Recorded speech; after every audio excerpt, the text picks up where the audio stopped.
Remember when everyone thought gold was going to go to $1,500 an ounce and everyone was having those gold parties like the Tupperware parties of yore? 0.6 of a penny weight off of this 10-carat weight.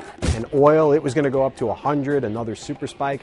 Well, those calls aren't looking that great right now. The commodities boom may be nearing an end because you have the dollar strengthening once again as everyone's focused on how much worse Europe is right now compared to the U.S. And when the dollar is strengthening, that usually leads to a pullback in the prices of big commodities like gold, oil, other metals, and other big energy-related commodities. So is the commodities boom over? Will the dollar keep strengthening? Celeste Beasley points out that the dollar is still weak. The dollar is strengthening, she says, yes, against the euro, but you can't talk about a currency strength without comparing it to a host of currencies. The dollar has declined recently against the British pound, Hong Kong's dollar, and even Japan's yen after the Toyota fiasco. Very good point there. A lot of times, people in the markets and in the financial press, me included, are guilty of really making it a two-horse race, the dollar and the euro. There are many other currencies out there, and the dollar still is maybe not just yet seen as the most strong currency out there.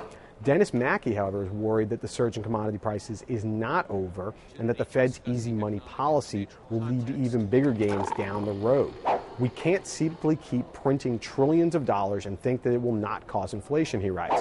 One of these days, the expanded money supply will severely devalue the dollar, causing the price of all commodities, gold, oil, food, to soar. That's definitely something that a lot of experts are still forecasting in the cards for the long term. You do have the Fed still printing a lot of money, paying for stimulus, and that definitely has sparked a lot of inflation concerns. Finally, Mukund Chari points out that the run-up for commodities that we had last year, particularly metals, may not actually be the sign of economic strength that a lot of people talked about, as much as it is a sign of emerging market nations not really having anything better to invest in. In spite of bad economic conditions, the metals have gone up dramatically from their lows. Take, for instance, copper. The price has moved up so much without being put to actual use because the industries that consume are not doing well. Countries like China are just buying because they have so much of a trade surplus and they are cash rich. He is definitely right there. And this may be just kind of a reserve play that's driving some of the commodity prices. Although,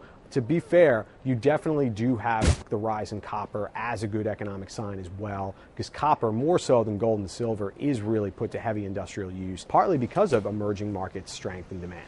What you're probably going to have over the rest of the year is maybe the dollar will strengthen a little bit more against the euro, but that may not be a permanent trend. You might have fears about Europe recede, and that could push the dollar back down again, and oil and gold and other commodities higher as 2010 progresses.